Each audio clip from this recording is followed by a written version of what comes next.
तो आज हमारे येवले मोटर्स में आया है टीवीएस जुपिटर सर्विसिंग के लिए। हम किसी भी बाइक को सर्विसिंग से पहले एक्सटर्नली और इंटरनली दोनों तरफ से वॉश कर लेते हैं और स्टार्ट करते हैं सर्विसिंग रियर व्हील खोलने के साथ। रियर व्हील खोलने के बाद दिस वाज द सीन। हमें दिखा कि यहाँ तो बहुत सारा कार्बन जमा है और शायद इसी वजह से कस्टमर को ब्रेकिंग में इश्यूज आ रहे थे। साथ में हमने ब्रेक पैड्स की कंडीशन भी चेक करी और रियर व्हील को प्रेशर वॉशर पे क्लीन कर लिया। You can watch the condition after cleaning rear wheel drum. All the carbon is totally clean and drum is shining as like new. इस bike में हम इंस्टॉल करने वाले हैं एंड्योरेंस के जेन्युइन लाइनर्स, जो कि कस्टमर को बेटर ब्रेकिंग एक्सपीरियंस और लॉन्गर लाइफ प्रोवाइड करते हैं। इन्हें इंस्टॉल करने से पहले हमें इंजन केसिंग को प्रॉपरली क्लीन करना होगा। इंजन केसिंग को क्लीन करने के बाद की कंडीशन आप वीडियो में देख सकते हो। It is also shining as like new. और हमने कर लिया लाइनर्स को इंस्टॉल और अब बारी है रियर व्हील को इंस्टॉल करने की। उससे पहले हम मेन एक्सल पे थोड़ा सा ग्रीस लगा लेंगे, जिससे अगली बार टायर निकालते समय टायर इजीली बाहर आ जाएगा। ग्रीसिंग के बाद टायर को एक्सल पे कर लिया माउंट और मेन एक्सल बोल्ट को स्टैनली के इलेक्ट्रिक रेंच से किया टाइट। इसमें 370 Nm का टॉर्क है और इससे टाइट करे हुए बोल्ट्स अपने आप कभी नहीं निकलते। टायर के बाद हमने करी ब्रेक की फिटिंग और प्रॉपर फिटिंग होने के बाद ब्रेक की टेस्टिंग करना भी तो जरूरी है,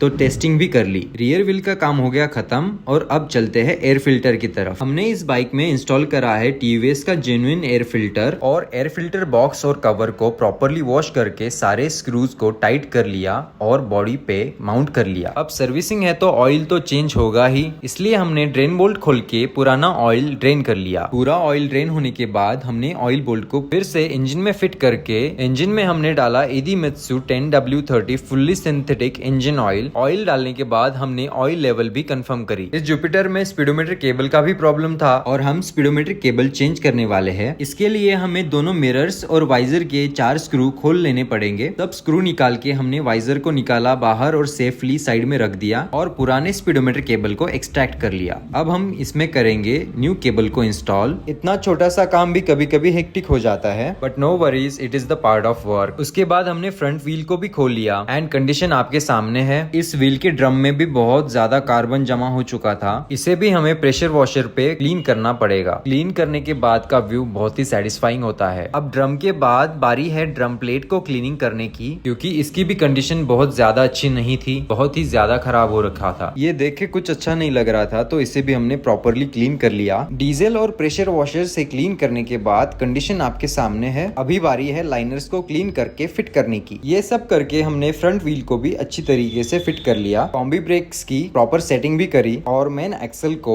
इलेक्ट्रिक रेंच से टाइट कर लिया। अभी बारी है वाइजर को फिट करने की और वाइजर को फिटिंग करते समय बहुत ही ज्यादा ध्यान देना पड़ता है, क्योंकि इनएक्यूरेट फिटिंग इरिटेटिंग नॉइज को पैदा करती है और बहुत ही ज्यादा परेशान करती है। डिग्गी फिट करने से पहले हमने गाड़ी का इंजेक्टर खोल लिया और उसकी भी क्लीनिंग कॉटन क्लॉथ की मदद से कर ली। इंजेक्टर की डिस्मेंटलिंग और असेंबली बहुत ही केयरफुली करनी पड़ती है, क्योंकि ये बहुत एक्सपेंसिव पार्ट है और इजीली डैमेज हो सकता है। और फाइनली पूरी सर्विसिंग हो चुकी है कंप्लीट और डिग्गी फिट करके गाड़ी को वॉश कर लेते हैं। पूरी सर्विसिंग होने के बाद की कंडीशन आपके सामने है। और अगर आपको भी येवले मोटर्स की ये सर्विस अवेल करनी है, आप इंस्टा पे DM या फिर व्हाट्सएप पे मैसेज कर सकते हैं या फिर मुझे डायरेक्टली कॉल भी कर सकते हैं।